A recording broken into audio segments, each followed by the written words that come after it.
রাজনৈতিক সংকট উত্তরণের পর তফসিল ঘোষণার কথা বলেছেন আপনাদের পক্ষ থেকে, যখন আজকে নির্বাচন কমিশনে আপনারা গিয়েছিলেন আপনাদের প্রতিনিধি দল।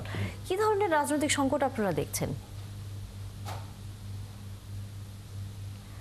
আচ্ছা, মানে রাজনৈতিক সংকট তো ধরেন যেটা হয়েছে যে আইন শৃঙ্খলা বাহিনী এবং হচ্ছে যে মানে কি বলে সরি আইন শৃঙ্খলার যে পরিস্থিতি, এটা ধরেন কিছুটা ধরেন টালমাটাল আছে।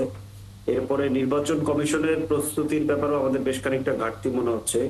ইন দ্য মিন টাইম ধরেন বেগম খালেদা জিয়ার অসুস্থতা আমাদেরকে, আমি মনে করি বেগম খালেদা জিয়া একটা রাজনৈতিক দল কিংবা একজন ব্যক্তির ব্যাপার না, উনি আমাদের মানে একদম ন্যাশনাল ঐক্যের একটা জায়গাতে এই মুহূর্তে উনি অবস্থান করছেন।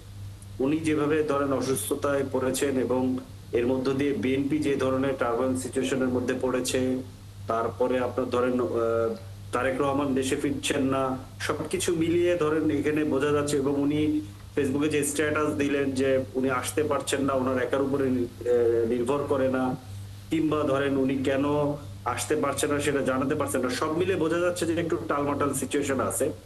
আমাদের কাছে যেটা মনে হয়, আমার কাছে ব্যক্তিগতভাবে যেটা মনে হয় যে নির্বাচন কমিশন অলরেডি দলগুলোর সাথে সংলাপ করেছে।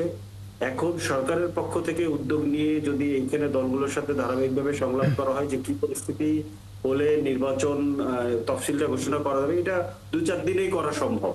এবং যদি সবাইকে একসাথে নিয়েও করা দরকার হয় সেটাও যদি করতে পারে, তাহলে আসলে খুব দ্রুত পরিস্থিতিটা মানে বেটারের দিকে যাবে। মানে আপনি মনে করছেন যে সরকারের পক্ষ থেকে যদি আবার কোনো সংলাপের আয়োজন করা হয় বর্তমান পরিস্থিতি নিয়ে, তাহলে হয়তো একটা সমস্যা সমাধানের বা আপনারা যে সমস্যা দেখছেন সেটি হয়তো উত্তরণ করা সম্ভব। কেন বলছি এটার পেছনে আমি একটা যুক্তি দিই, সেটা হচ্ছে যে ধরেন এই বাংলাদেশে বর্তমানে যে পরিস্থিতিটা আছে, এটা কিন্তু বর্তমান অন্তর্বর্তীকালীন সরকার কিংবা প্রশাসন কিংবা ইলেকশন কমিশন তাদের পক্ষে আমরা যেই টাইপের একটা নির্বাচন চাই, আমাদের মাননীয় প্রধান উপদেষ্টা প্রফেসর মোহাম্মদ ইউনূস যেরকম নির্বাচনের কথা উনি আকাঙ্ক্ষা ব্যক্ত করেছেন, ওই রকম নির্বাচন করার সক্ষমতা এনাদের এককভাবে নাই বলে আমরা মনে করি।